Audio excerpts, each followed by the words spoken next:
Okay, so there's a group on Facebook. This is for you fellas, the Workbench Builders group. I was reading this morning, and one of the guys was asking about using biscuits for glue-ups, and people chimed in on biscuits and dowels and all that good stuff. I've used all those things in my over 30 years of doing this sort of thing, and I came up with this system, which is real simple. These things are about 3 feet long, these risers here, and they're capped off with like a polypropylene.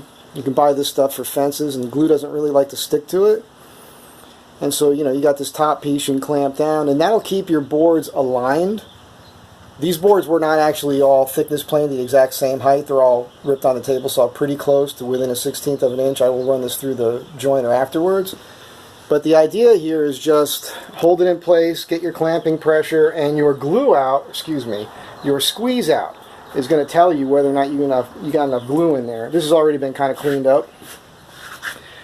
I do a lot of glue ups, and with scrap wood I do a lot of cutting boards, kind of high-end cutting boards. These are over 2.5 inch thick, and I've made well over 100 of these boards, maybe a couple hundred, and they're not cheap, and they hold up. I've got a lot of pro chefs, foodies using these things. They've been used in restaurants, and I have yet to have one fall apart.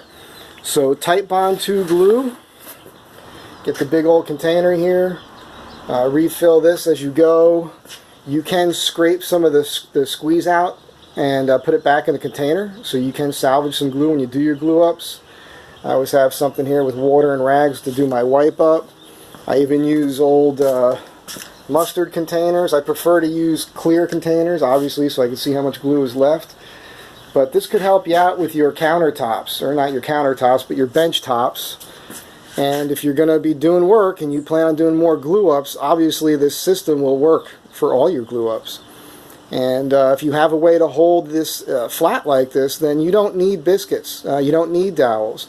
The Titebond II is stronger than the wood itself, which is wonderful. And it's a huge time saver. The time it takes to lay out for biscuits and use the machine, and then you're buying those biscuits, so you're spending money on that product. You're already going to be buying glue. I'm a professional, but I'm not going to say I'm the best at everything, but I came up with this system because it saves me time, and it works. And it's simple enough to where you can make one of these things too.